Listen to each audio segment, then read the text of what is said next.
দর্শক, পল্টনে বিএনপি কার্যালয়ে অভিযান চালিয়েছে ডিবি। আমরা সরাসরি যাচ্ছি, সেখানে আছেন আমাদের সহকর্মী জুবায়ের সানি। সানি, সবশেষ কি তথ্য আছে অভিযানের? ধন্যবাদ সোহাগ। ডিবির অভিযানটি কিন্তু এখনো চলছে এবং কিছুক্ষণ আগেই ডিবির প্রধান হারুনুর রশিদ আমাদেরকে ব্রিফ করেছেন এবং সেখানে তিনি যেটি বলেছেন যে বিএনপি কেন্দ্রীয় কার্যালয়ে অভিযান চালিয়ে তারা বিপুল সংখ্যক ককটেল উদ্ধার করেছেন, সেটি প্রায় 100-র বেশি।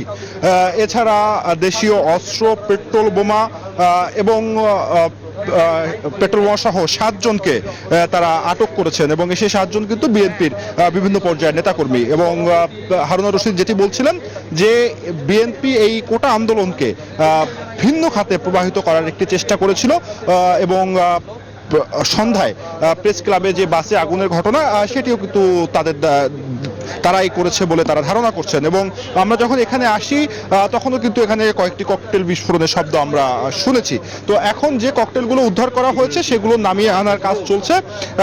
সেগুলো কিছুক্ষণের মধ্যে বিএনপি কেন্দ্রীয় কার্যালয় থেকে বাইরে নিয়ে আসা হবে। তো দেখতে পাচ্ছেন যে বিএনপির নয়াপল্টনের সামনে যে রাস্তাটি রয়েছে, পুরো রাস্তা বন্ধ করে দেওয়া হয়েছে এবং সেখানে কিন্তু গোয়েন্দা পুলিশের একটি বড় অভিযান আমরা বলতে পারি সেটি তারা চালিয়েছেন এবং সেখানে বাথরুমের মধ্য থেকে প্রায় 100-র বেশি ককটেল তারা উদ্ধার করতে পেরেছেন।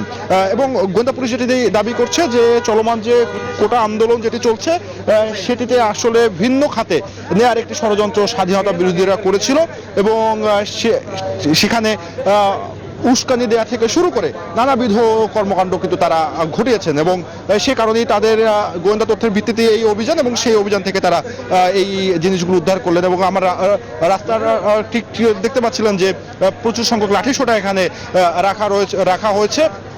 তো বলা যায় যে এখনো কিন্তু ডিবির যে অভিযানটি সেটি এখনো চলছে। কিছুক্ষণের মধ্যে যে উদ্ধারকৃত যে ককটেল সেটি প্রায় 100-র বেশি ককটেল রয়েছে, সেগুলো বের করে এনে নিষ্ক্রিয় করার যে কাজ সেটি শুরু করা হবে।